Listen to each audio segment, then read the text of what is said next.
안녕하십니까. 반갑습니다. 영인예듀 일본입시연구소에서 수학을 맡고 있는 이상하라고 합니다. 이번 시간에는 일본 입시에서 이과 친구들이 주로 공부하게 되는 코스2에 대해서 잠깐 설명을 해드리도록 하겠습니다.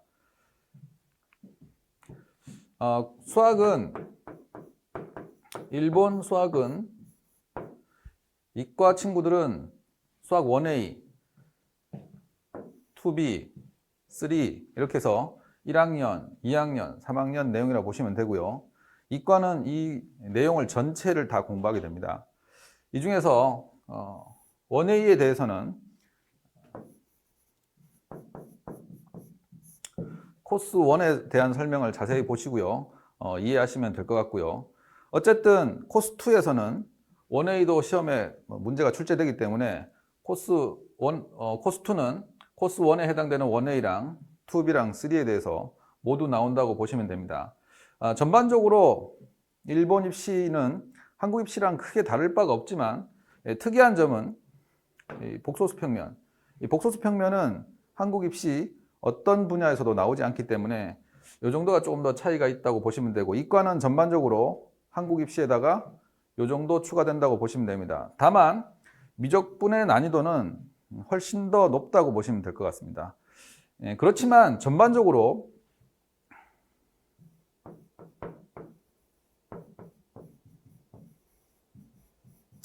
자, 이게 무슨 말씀이냐면 일본 입시는 수학뿐만 아니고 전체적으로 얇고 넓은 무슨 말씀이냐면 난이도가 그렇게 깊게 들어가지 않습니다. 그 대신에 대체로 조금 넓은 범위에서 공부를 하게 됩니다. 특히 이제 이과 전반적으로 보면 물리, 화학, 생물을 다 공부하더라도 우리나라 1, 2보다 범위가 넘어서는 경우가 많습니다. 이 얘기가 뭐냐 하면 넓게 공부는 하지만 그렇다고 해서 공부를 막상 시작하게 되면 깊지는 않습니다. 그래서 우리가 수능 같은 시험을 공부하거나 한국에서 공부를 할 때보다는 일단 양적으로는 좀 많아 보이지만 깊이가 깊지 않기 때문에 결과적으로 공부의 난이도는 그렇게 높지 않다고 보여집니다.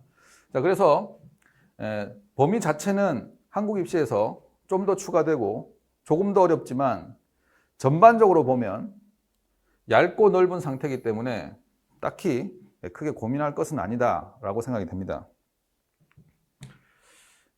자세히 보시면 여기 나오는 것들, 얘는 산술기하죠. 산술기하랑 코이슈바르츠.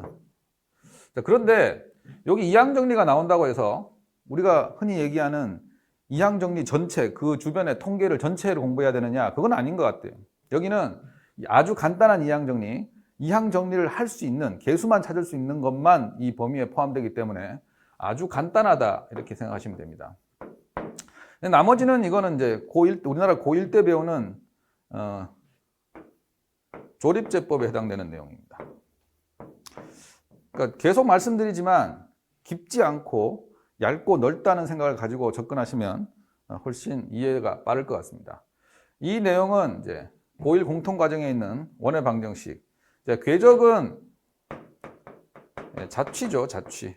자취이기 때문에 이 정도는 뭐 우리가 고1 때도 공부하는 거니까 해결할 수 있을 것 같습니다.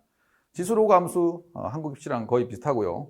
한국에서는 상용로그가 상당히 많이 약화됐지만 일본 입시는 여전히 살아있고요. 그렇다고 해서 아주 어려운 문제가 나오는 것이 아니고 자릿수, 그 다음에 최고 자릿수의 개수 뭐 이런 것들을 물어보는 거기 때문에 그렇게 어렵다고 볼 수 없습니다.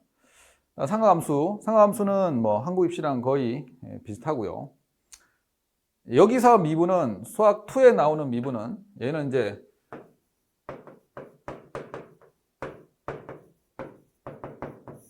다항함수의 미적분입니다. 다항함수의 미적분이기 때문에 한국 입시와 차이점은 크게 없는 것 같습니다. 한국 입시에서는 이제 수학 2로 내려갔죠. 수학 2로 내려갔지만 어쨌든 다항함수의 미적분을 우리 일본 입시의 수학 2에서 배우게 됩니다. 수학 B에는 두 가지를 배우게 되는데요. 수열과 벡터를 배우게 되는데 이 수열은요, 차이점이 나는 곳이 여기입니다. 일본 입시의 점화식은 난이도가 제법 있는 편인데요. 이 난이도 역시 제가 계속 강조하고 있죠. 일본 입시는요, 난이도를 올리거나 공부를 하는 양을 늘리는 방식이 넓게요, 넓게. 그러니까 이 점화식도 상당히 다양한 점화식을 배우게 됩니다. 그러니까 옆으로 넓은 점화식을 배우게 되는 거죠. 이런 점화식, 저런 점화식. 한국에서는 약간 뭐 한 두세 가지 정도의 점화식을 배우게 되는데 일본 입시는 점화식의 종류를 한 기본적으로 6개, 많은 책에서는 한 10개 정도를 배우게 됩니다. 그래서 그 정도의 차이점을 느끼시면 될 것 같고요.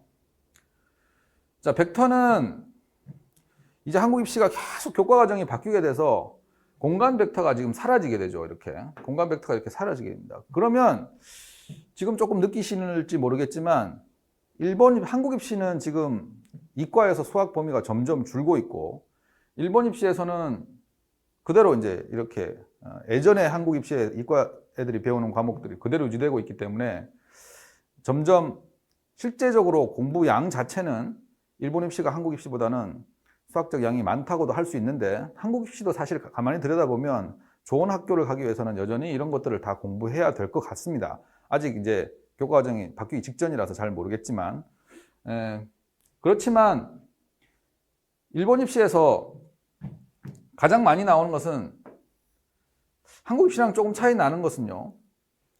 이 공간에 대해서 평면에 대해서 한국 입시는 수능에서 예전에 수능에서 뭐 올해도 그렇게 쳤지만 공간 도형을 아주 어렵게 내는 반면에 일본은 평면 도형과 평면 벡터를 아주 어렵게 냅니다. 그래서 얘가 들어가든 안 들어가든 사실 크게 차이는 없어 보이긴 하지만 일단은 일본은 계속 나오고요. 한국은 일단 없어지는 추세입니다. 복소수 평면이 가장 큰 차이점입니다. 복소수 평면은 이건 이제 한국 입시를 치르거나 한국 교과 과정에는 아예 없는 내용입니다. 아예 없는 내용이기 때문에 새로 배우시면 될 것 같은데 그러다 보니까 처음에는 얘를 처음 배우게 되면 참 어려워하는 것 같아요. 근데 처음 배워서 어렵다고 생각될 뿐이지 조금만 계속 반복하게 되면 충분히 처리될 것으로 보여집니다. 2차 곡선이나 매개 변수는 한국 입시에서 볼 수 있고요. 극좌표, 극방정식은 역시 조금 전에 얘기했던 복소수 평면과 마찬가지로 한국 입시는 구경을 할 수 없고요.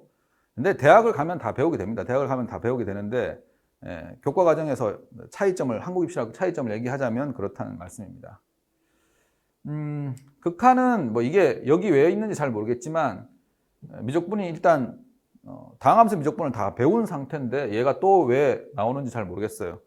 뭐 교과 과정이 약간 미스가 아닌가, 일본 입시의 미스가 아닌가 싶지만 어쨌든 이과기 때문에 앞에 있든 뒤에 있든 다 하면 되는 것 같습니다. 여기서 나오는 도함수는요, 전부 초월함수의 도함수, 미분이고요. 얘도 초월함수의 적분입니다. 그래서 일본 입시의 수학 과정은 이과기 때문에 다 쳐야 됩니다. 좀 전에 말씀드렸듯이 1A 1학년이고요. 2학년이고요. 3학년 과정입니다. 그렇지만 어느 하나 빠지는 거 없이 다 출제가 되고 있고요. 코스 2에 나오는 내용을 보면요. 코스 1 내용과 1, 2번은 중복 출제되고 있습니다. 달라도 상관없는데 최근에 몇 년간 계속 코스 1에 나오는 내용을 그대로 출제하고 있습니다. 자, 2번과 3번, 4번은요. 2B와 3에서 여기를 주로 차지하는데요. 4번은 대체적으로 초월함수의 미적분이 차지하고 들어가는 것 같습니다. 그렇지만 여기는요. 꼭 뭐가 들어간다고 볼 수 없습니다. 최근에 나오는 내용들을 보면요. 이런 애들이 전부 다 출제되고 있습니다.